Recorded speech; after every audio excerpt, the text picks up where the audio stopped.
Hey everyone, just when you thought things couldn't become any more ludicrous. No, you know what? We live in fantasy land and we should just expect demented nonsense until we all die. Welcome back to this week's talk show. The Epstein keg has been tapped, y'all, and many of these emails are hard to decipher, but some of them are as salacious as one might suspect. In one of these emails, it appears, and this is everywhere, it appears that Trump gave big, beautiful Bill Clinton a good old-fashioned Monica Lewinsky. And I'll tell you, that explains all the, double wiener dancing. It's fun to stay at the YMCA. Wild times, folks. In our first story, however, the Sackler family and Purdue Pharma, this settlement is go for launch. Can you believe it? Corporate America may actually, in this case, have some meaningful consequences. Oh my gosh. Big Pharma finally getting a nice sucker punch right in the dick. So here's the story. A federal bankruptcy judge has approved a revised settlement that would dissolve Purdue Pharma and require the Sackler family to pay billions towards the opioid crisis remediation. Lovely, lovely words. I mean, that's a sentence I have thought about and hoped to hear for many a year at this point, especially after watching Fall of the House of Usher, which is a lovely play on that whole story. This comes after the Supreme Court previously blocked a version of the deal that would have actually granted the Sacklers broad legal immunity. This new version sort of limits that immunity and restructures payment terms. Chef's kiss. Why does this make headlines? Let's talk about it. Honestly, it's super long delayed. This has been in litigation for years and years and years. It will finally unlock long delayed compensation for communities that have been devastated by the opioid addiction crisis. That's a lot of different places in the country, but you might also recognize some of the trends here. Some of the poorer areas are also some of the most hard hit by these opioid addiction crises. It also brings up the debate again over wealthy people being able to buy legal protection through bankruptcy court, which is super duper and really fair for us poors. Addiction recovery advocates are sort of split on this. Many want the relief funds. Others are saying it's still not enough. They're not being held personally accountable enough. And to be fair, they're incredibly filthy, filthy rich off of killing a tremendous number of people. What's next? Well, appeals are still possible, unfortunately. States are also reviewing how much money they would receive, and then naturally we'll have to figure out how to get the money out to the people. Some critics are basically calling for criminal investigations into Purdue's marketing practices. I'm a really big fan of that myself, especially being a marketer, a digital marketer these days is my daytime job. In our second story today, the Department of War, led by Chief War Whore Pete Hegseth, has expanded Operation Southern Spear. Southern Spear, a rapidly intensifying military campaign targeting alleged drug smuggling operations in the Caribbean and the Eastern Pacific. Southcom confirms at least 20 lethal strikes on suspected trafficking vessels. Hold that in your mind. And recent strikes have killed 4 or more individuals at sea. Now, why does this matter? First of all, clear shift from traditional involvement to basically lethal force and narco-terrorism framing. So it's kind of a big jump up in spiciness. The UK also reportedly has paused intelligence sharing with us, America, amid concerns about the legality of this and also the civilian casualty oversight. Remember what I said before? Clearly, there's some risk here that maybe the boat they're shooting isn't a narco-terrorist. Some Latin governments are basically uneasy about this because it's obviously a unilateral U.S. military action. Nobody talked to anybody. They just did it. They're like, hey, we're coming and blasting your people. Let's talk about the underlying tension happening here.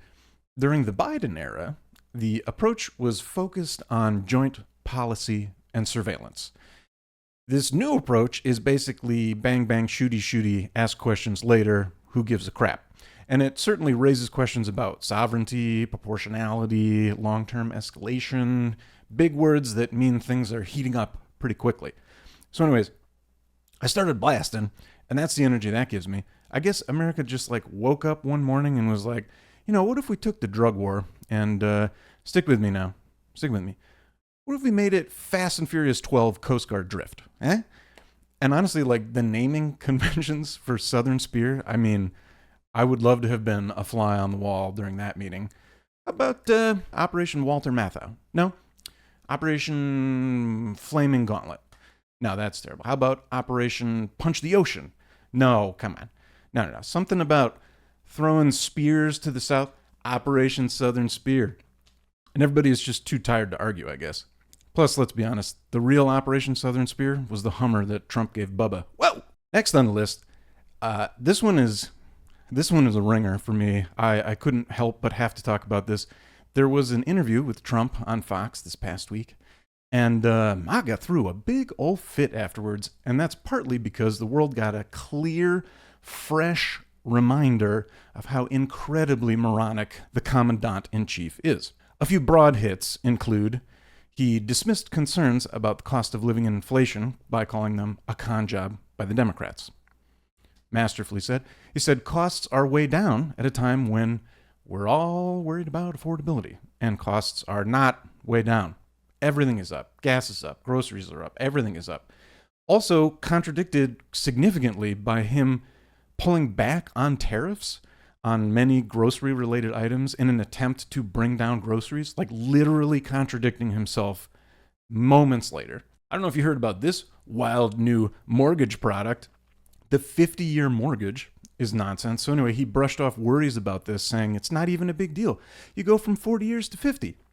Then the host corrects him on the spot and says, standard mortgages are 30 years, not 40. You can't make it up. I'm sorry. He then said he would offer a $10,000 bonus to air traffic controllers who stayed and worked through the shutdown period. When asked, where's that money going to come from? He basically said, I don't know, I'll get it someplace. Then, you may have seen in another news story, this incredibly performative handing out of checks. I think it was Kristi Noem who's handing out checks. She basically gave six $10,000 checks to a group of gentlemen on, I think it was all black gentlemen, if I remember correctly. I apologize if I'm misremembering a little bit, but I think that was a pointed decision to choose, non-white folks to try and drum up some support with these people that basically they're alienating incredibly. Wow, performative. And then my favorite from the whole interview, this was absolutely my favorite. He claimed nobody knows what a magnet is. It's not funny. The other thing is there's a previous interview, and I was going to play the clip for this, but I'm just tired of watching clips of Trump, so I'm not going to make you watch any more clips of Trump. But there's a previous, I found a clip of him basically talking in front of the military at some sort of, almost like a USO show, something like that. But it's from a few years back, and he basically is talking one of his word salad nonsense speeches, just trying to rattle the crowd up. And he talks about magnets and dropping magnets into a glass of water, implying that that would cause the magnets to not work. He's a fool. He's a moron. It just kills me. Let's keep cruising here. In our main news story this evening, this is one that I want to talk about a little bit more solemnly. In our main story tonight, a recent Gallup poll shows that 40% of women between ages 15 and 44 would permanently leave the U.S. if they could. If you're surprised by that, it's time to tap into your inner feminist and join us in the year 2025. This is huge. 40% of younger women say, if I had a map and a plane ticket, I'm out.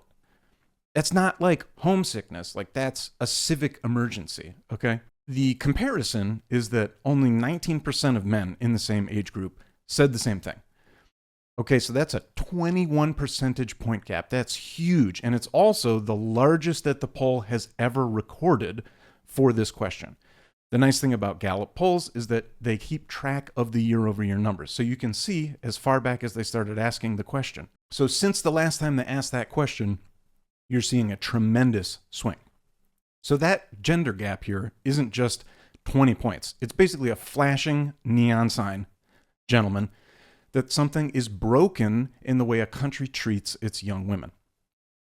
And I can't imagine how having a literally convicted racist who's probably been trafficking children in leadership roles could impact that. I can't imagine how that could affect people. Put that in context. In 2014, just 11 years ago, 10% of women in that same age range said they would want to move abroad.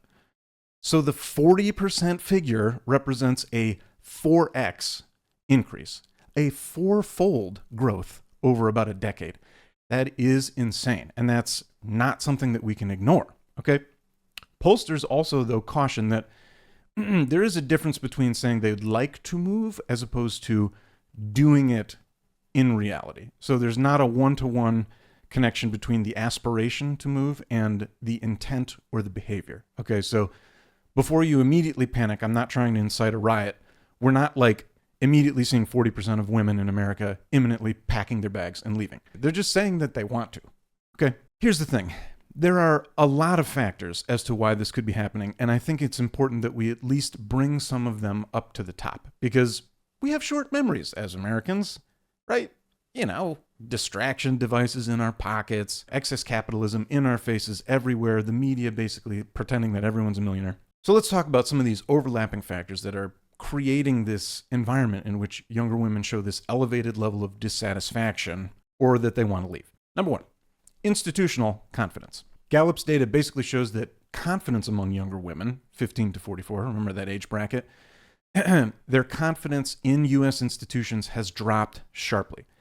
So what we mean by those U.S. institutions are the government, the judiciary, elections, things that matter. National Institutions Index for this group basically fell 17 points from 2015 to 2025. Again, Gallup tracks these numbers every time they ask the question. You can see when the data points change.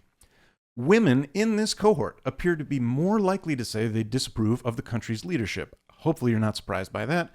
The data basically shows a 25-point gap in the migration desire linked to leadership approval, disapproval. That's pretty significant. Now, the second thing that's a huge factor here is the key kind of political and cultural moments. Notably, the trend kind of calls out that this accelerates around 2016. Gee, I wonder who stepped into the presidential office then, and continued post-Dobbs-Jackson, where we overturned federal abortion rights, which was really fantastic in 2022. By fantastic, I mean one of the most heinously anti-women decisions that the United States has ever made. These watershed moments are potentially contributing to younger women questioning long-term residence in the U.S., and that's bad. Let's talk about number three, mobility and demographics. Mobility in general is higher among younger adults, makes sense. In women without children or fewer family constraints, probably a little freer in the desire to leave, right? So Gallup notes that the increase includes both married and unmarried women in that age range. Poll also shows that young women are increasingly distinguishing their future from place-based attachment. So they're less concerned about being in a spot and more concerned about living life wherever that takes them. Fantastic. Number four, gender gap and unique pressure points in particular. This is an unusually large gender gap, not seen in comparable OECD countries, where other younger women's desire is in the 20 to 30% range, not 40%, not almost half, or approaching half.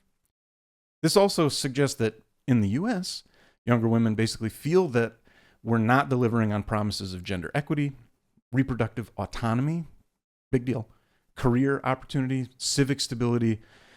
However, the poll doesn't really drill down into like individual drivers other than that kind of institutional confidence. So we're looking kind of at a broad level, but these are some of the things that are factors within this. If 4 in 10 younger women feel they'd be better off leaving, it's probably less about emigration and more about disaffectation, right? Basically, there's disillusionment with the place that they live. Politically, it just shows there's erosion in what glues us all together as a state, as a nation, as a country. And it's not great among a key demographic for future electoral coalitions. Next on the list, the electoral and cultural leverage, kind of bringing it all together. Younger women have become pivotal in terms of a swing sort of demographic block in the U.S. politics. If that sort of feeling of I'd rather be somewhere else continues, it can definitely shift how parties will have to frame their offerings, right? You're going to need to talk about reproductive rights. You're going to need to talk about institutional trust, judicial reform, immigration. This list goes on and on and on. people that are going to pursue politics, any political actor will need to address this stuff to resonate with this voting bloc. All right. The next thing I want to talk about, messaging risk for the parties, just broadly speaking. For a party that claims to champion women's empowerment, I mean, this data is like a ridiculous red flag. Megyn Kelly most recently was caught trying to move the goalposts back on the legal ages for young women of consent, on the age of consent for young women. I mean, she's saying some incredibly heinously gross stuff. There's an amazing clip on, I think it's on TikTok. I'll share a link in my video below. But basically, she gets schooled by this 14-year-old girl, and it is a masterpiece. It's incredible to see this young lady just take Megyn Kelly to task. But it's clear that the folks in power are not doing what's best for women today, right? Is that not obvious for you? Is that not obvious? It's got to be obvious at this point. For the opposition, right, Democrats, all the rest of us, anyone who's not a fascist, it's a wedge. A nice wedgeroo we can sneak in there and go. Anyway, it highlights narratives of alienation, disconnect, institutional failure, right? The large gender gap basically suggests that women aren't mirroring men's optimism in terms of national attachment. Yeah, so that could reshape assumptions. And the last piece of it is it's more than just emigration. There's sort of a symbol of future mobility. Think about it this way. Even if a lot of the women don't actually emigrate, the poll is saying that there's a change in mindset. There's a shift in place preferences. So younger women might increasingly see other countries as competitive alternatives. That means that it could line up to emigration in the future. It could just mean that we will start seeing a female brain drain, if we aren't already. Ladies, I don't know why you haven't fled like mad people. Younger women are going to see other countries as more competitive options because of the decision-making that's happening. And that's a tremendous waterfall effect. This means that conceptions of where ambition or career life balance, where that can happen, starts to globalize. And that means that when you're talking to this voter bloc and you're trying to resonate with these folks and you're trying to do right by them, you really have to understand that the U.S. exceptionalism is slipping and perhaps has faded to a point where it's not just automatic. People don't just want to live, specifically women, don't just want to live in the U.S. because of it being the U.S. anymore. They're no longer making decisions in their favor. They're screwing it all up. And I hate it. It makes me angry. And you should be angry too. And that's all I've got for you today. Hopefully you've learned something. Hopefully this at least enlightens you. Stick together. Stay together. Stay strong. We can do this together. Thanks for watching. We'll see you next week.